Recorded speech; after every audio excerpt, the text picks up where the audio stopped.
Seorang wanita bernama Eugene memergoki tunangannya berselingkuh sebelum akhirnya tertangkap basah. Eugene sebelumnya telah mengawasinya melalui kamera keamanan. Tunangannya sering memberikan kode kepada selingkuhannya di atas kertas kuning. Eugene adalah wanita berusia 36 tahun dan seorang pengusaha sukses yang memimpin sebuah perusahaan besar. Dia dikenal sebagai orang yang tegas dan perfeksionis dalam segala hal yang dilakukannya. Sejak kejadian itu, Eugene membenci semua hal yang berwarna kuning, dan semua karyawan di kantornya terpaksa membuang semua barang-barang yang berwarna kuning ketika mereka mengetahui kebencian Eugene terhadap warna tersebut.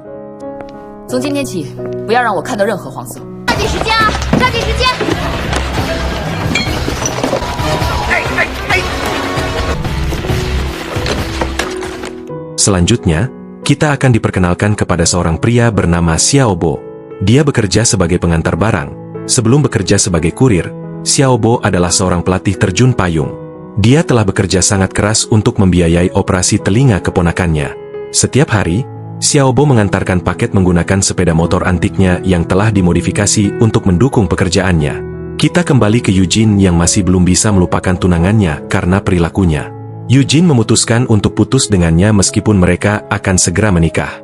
Beberapa saat kemudian, Eugene menerima panggilan video dari sahabatnya, Sophie. Sophie tinggal di Paris bersama anak-anak dan suaminya.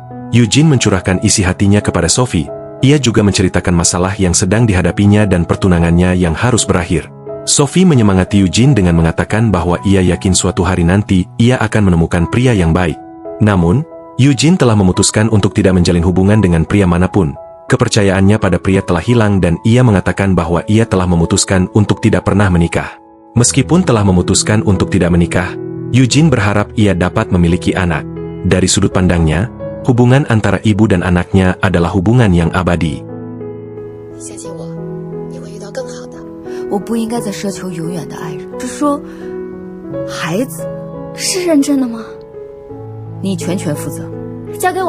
Keesokan harinya, Eugene mengungkapkan keinginannya untuk memiliki anak kepada asistennya, bukan melalui pernikahan atau hubungan seksual, tetapi melalui fertilisasi in vitro atau bayi tabung. Eugene kemudian meminta asistennya untuk mencari pria yang bersedia menyumbangkan spermanya, dan tentu saja pria tersebut harus memenuhi kriteria yang diinginkannya. Eugene juga bersikeras agar asistennya merahasiakan rencananya untuk melaksanakan rencana tersebut. Kemudian, perusahaan memasang iklan lowongan untuk asisten pria yang sebenarnya hanya kedok. Satu persatu pria mulai berdatangan untuk mengikuti wawancara kerja, tetapi sayangnya tidak ada satupun pria yang sesuai dengan kriteria Eugene. Pada akhirnya, Eugene memutuskan untuk menghentikan pencariannya. Sekitar waktu yang sama, Xiaobo tiba di perusahaan Eugene untuk mengantarkan paket dan kebetulan melihat iklan lowongan pekerjaan untuk asisten pria di papan pengumuman. Melihat gaji besar yang akan didapatnya jika berhasil menjadi asisten di perusahaan itu, Xiaobo memutuskan untuk melamar posisi tersebut. Selain itu, Xiaobo juga membutuhkan uang untuk operasi keponakannya. Beberapa saat kemudian, kita bertemu dengan seorang karyawan wanita yang baru saja dipecat karena memanipulasi data keuangan perusahaan. Dia terlihat sangat kesal dan marah, terutama ketika barang-barang yang dibawanya jatuh. Saat dia sedang membersihkan barang-barangnya, dia melihat Eugene dan asistennya. Merasa sedih karena dipecat, wanita itu dengan putus asa ingin menusuk Eugene dengan pisau cutter. Untungnya, Xiaobo ada di sana untuk menyelamatkan Eugene dari aksi gila wanita itu.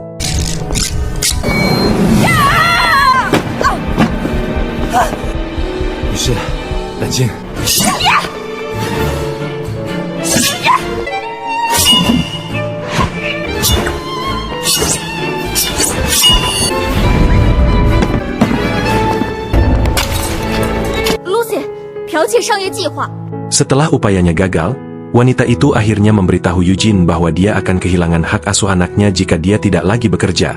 Dia tidak ingin kehilangan anaknya.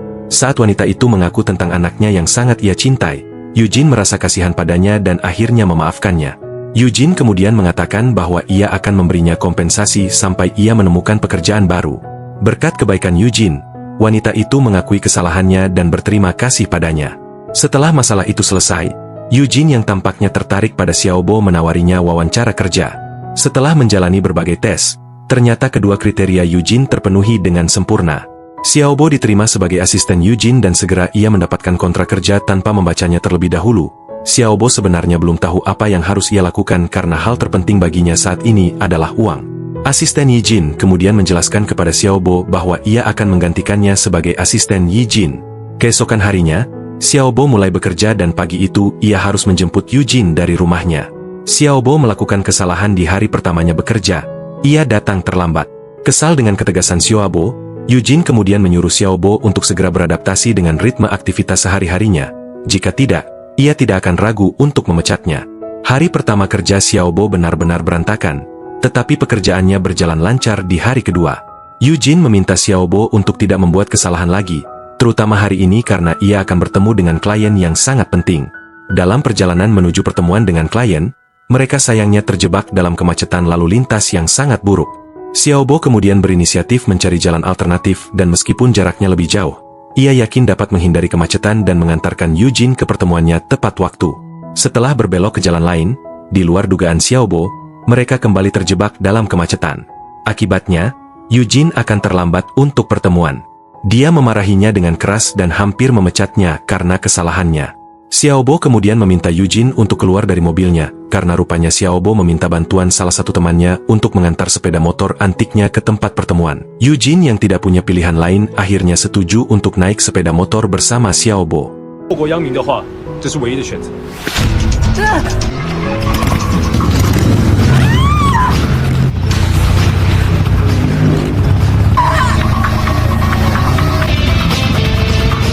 Saat tiba di depan kantornya, Yu Jin bertemu dengan klien pentingnya yang baru saja tiba bersamaan dengannya. Klien tersebut menyapa Yu Jin dengan hormat. Klien tersebut mengungkapkan kekagumannya pada Yu Jin. Ia mengatakan bahwa ia mengagumi Yu Jin karena sebagai pemimpin perusahaan besar, Yu Jin tidak ragu untuk mengendarai sepeda motor ke kantornya. Klien itu juga menyatakan ketertarikannya pada sepeda motor yang dikendarai Yu Jin, karena ia menyukai barang-barang antik. Berkat kekagumannya, klien tersebut setuju untuk bekerja sama dengan Yu Jin dan menandatangani kontrak mereka. Yu Jin tampak sangat bahagia dan tatapannya hanya tertuju pada Xiaobo.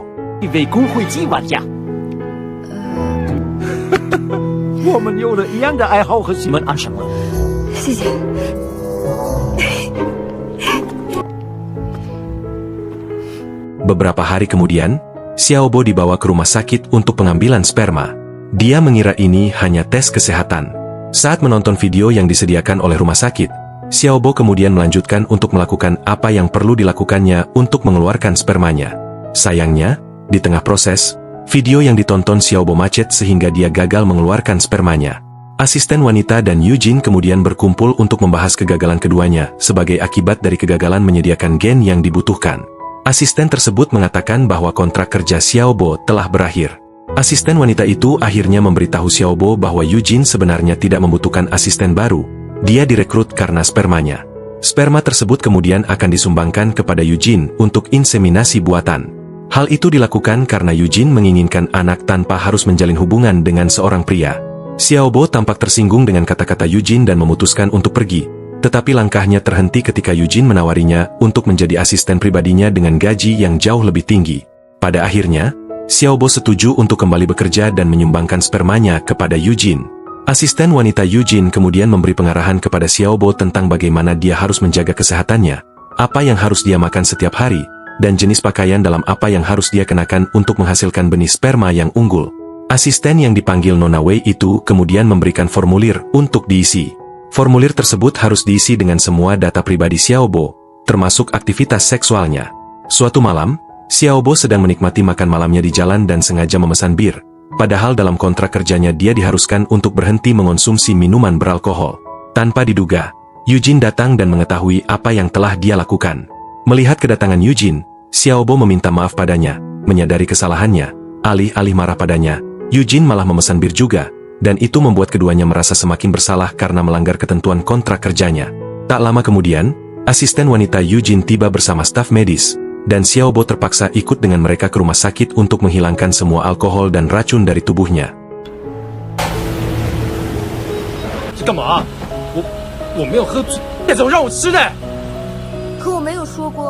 Malam berikutnya, Yu Jin menelepon Xiaobo dan memintanya untuk segera datang ke rumahnya. Sesampainya di rumah Yu Jin, Xiaobo terkejut ketika Yu Jin memintanya untuk naik ke kamarnya. Dalam pikirannya, ia mengira Yu Jin mengundangnya untuk bercinta. Xiaobo melepas pakaian dan bersiap-siap. Namun ternyata apa yang dipikirkannya bukanlah maksud Eugene.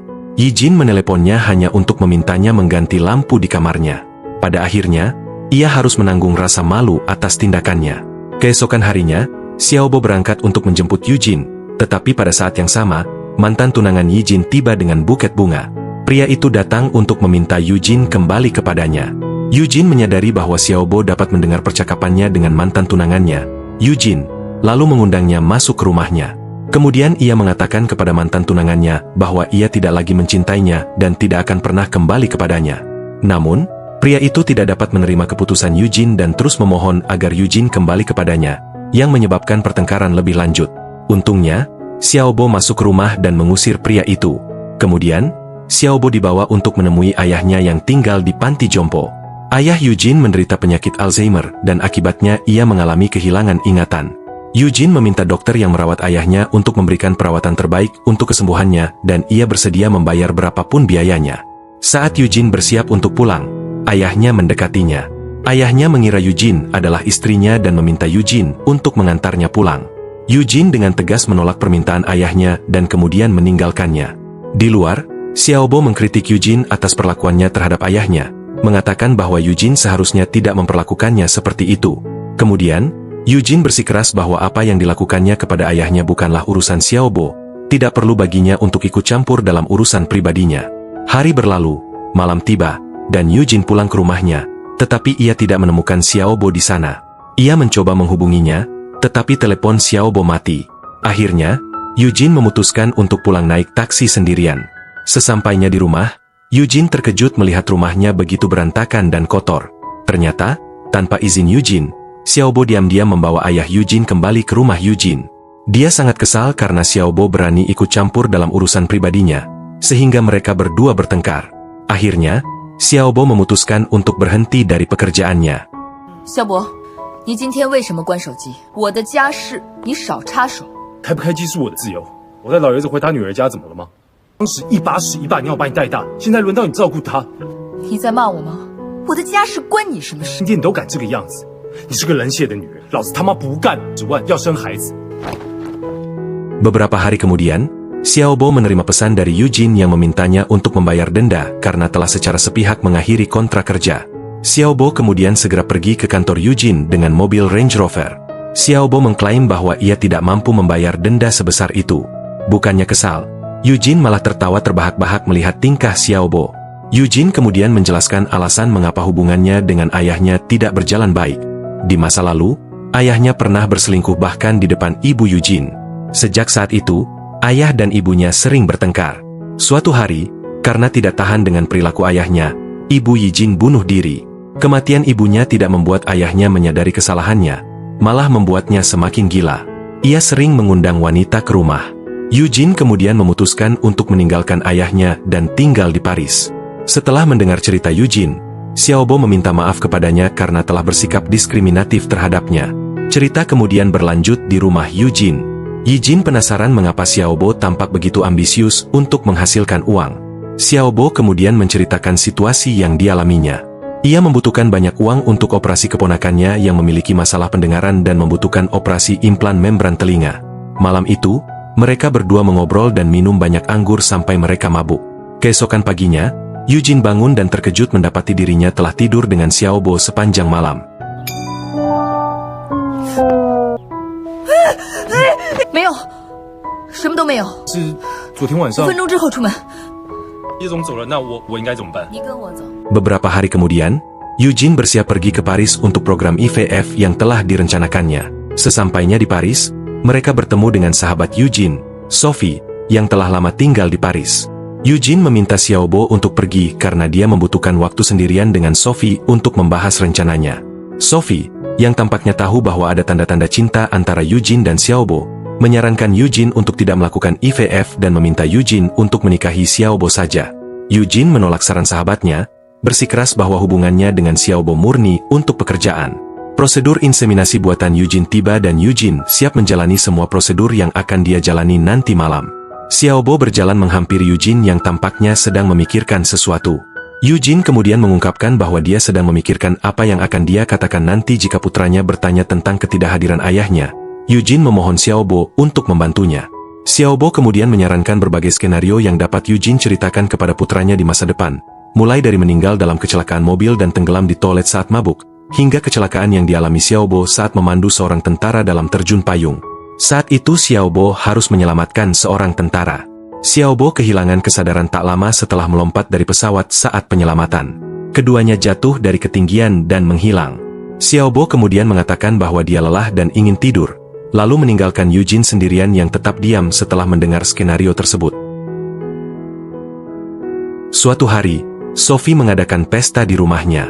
Di pesta itu, Sophie memberi selamat kepada Eugene atas kehamilannya dan semua orang tampak senang dengan kabar baik tersebut. Bo kemudian mengajak Eugene berdansa. Mereka tampak bahagia sambil berpelukan. Xiaobo mengatakan bahwa dia ingin menghabiskan hidupnya bersamanya. Eugene terdiam mendengar kata-kata Xiaobo, lalu melepaskan pelukannya. Setelah itu, dari kejauhan Eugene memperhatikan Xiaobo bersikap sangat hangat kepada anak-anak yang kebetulan hadir di pesta tersebut. Ketika Sophie melihat di mana sahabatnya berada, dia meminta Eugene untuk menerima permintaan Xiaobo. Sophie menyuruh Eugene untuk tinggal bersama Xiaobo karena dia percaya bahwa Eugene telah jatuh cinta pada Xiaobo, dan hal yang sama terjadi pada Xiaobo. Setelah pesta, Eugene merenungkan pikirannya di kamarnya, bertanya-tanya apa yang harus dia lakukan, tinggal bersama Xiaobo atau tetap pada komitmen awalnya untuk tidak menikah. Eugene kemudian pergi menemui Xiaobo dan memintanya untuk pulang karena pekerjaannya sudah selesai. Xiaobo tampak kecewa dengan keputusan Eugene. Keesokan harinya, Xiaobo bersiap kembali ke Hong Kong, tetapi ia tampak ragu untuk meninggalkan Eugene dan meminta penjelasan tentang apa yang telah Eugene lakukan padanya. Eugene memilih untuk tetap diam tanpa mengatakan apapun dan membiarkan Xiaobo pergi. Cerita kemudian berlanjut ke hari ketika keponakan Xiaobo berhasil menjalani operasi telinga. Kakak ipar Xiaobo sangat berterima kasih atas kebaikannya. Hari demi hari berlalu, tetapi Xiaobo terus memikirkan Eugene dalam kerinduannya dan calon bayinya. Xiaobo membuat hadiah berupa buku yang berisi kisah cintanya dengan Eugene. Dalam buku itu, Xiaobo juga meminta maaf kepada putranya karena tidak berada di sisinya dan ia juga berpesan kepada putranya untuk menjaga Eugene dengan baik. Xiaobo kemudian mengirimkan buku itu ke Paris. Kita kembali ke Eugene yang saat ini masih di Paris dan tampak tidak bahagia ketika seorang kurir mengantarkan paket kepadanya. Dalam imajinasinya, ia melihat Xiaobo datang kepadanya. Eugene akhirnya sadar dan menyadari bahwa itu hanyalah ilusinya. Setelah membaca isi buku tersebut, Eugene menemukan sebuah cincin di dalam. Keesokan paginya, Sophie dan suaminya panik karena Eugene menghilang. Di tengah upaya pencarian Eugene, Xiaobo muncul. Dia kembali ke Paris. Xiaobo datang ke Paris karena Sophie sebelumnya telah menghubunginya tentang hilangnya Eugene. Mereka semua kemudian pergi ke suatu tempat. Menurut informasi yang Sophie dapatkan, Eugene mungkin ada di sana. Di sepanjang jalan, Sophie menceritakan apa yang sebenarnya terjadi pada Eugene. Selama kehamilannya, Eugene tinggal sendirian dan dia mempersiapkan segala sesuatu untuk kelahiran anaknya sendiri. Suatu hari Eugene mengalami serangan jantung dan dia harus kehilangan calon bayinya.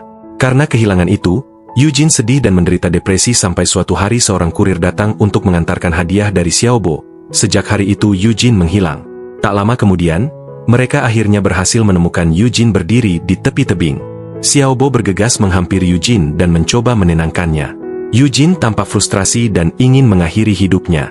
Untuk menenangkannya, Xiaobo menceritakan kisah penerjun payung yang pernah dia ceritakan kepada Eugene. Xiaobo mengatakan kepadanya bahwa itu adalah kejadian nyata yang terjadi pada mendiang saudara laki-lakinya. Xiaobo mengatakan jika Eugene ingin mati, maka dia akan mati bersamanya. Di akhir cerita, Eugene dan Xiaobo melompat bersama dari puncak tebing. Alih-alih bunuh diri, mereka memilih melompat menggunakan peralatan terjun payung yang telah disiapkan Xiaobo sebelumnya. Mereka berdua terbang di udara dan akhirnya berhasil merebut hati Eugene. Kemudian mereka terbang di atas kota Paris yang indah dan mendarat di depan katedral, berciuman penuh gairah. Kerumunan bersorak seolah ikut merasakan kebahagiaan mereka. Film berakhir dengan adegan yang menunjukkan kehidupan Eugene dan Xiaobo bersama anak-anak mereka. 让孩子一个人待在这里，掉下来怎么办呢？先让我们不要哭好吗？好，好了，他不吃了。我不抱了。结婚照，没想到用上了。 Gimana menurut kalian tentang film ini? Komen di bawah. Pilih tanda like bila suka video ini. Dukung channel ini dengan subscribe dan aktifkan lonceng notifikasi, agar gak ketinggalan video terbaru di channel ini. Terima kasih yang sudah nonton video ini dan sampai jumpa di alur film lainnya.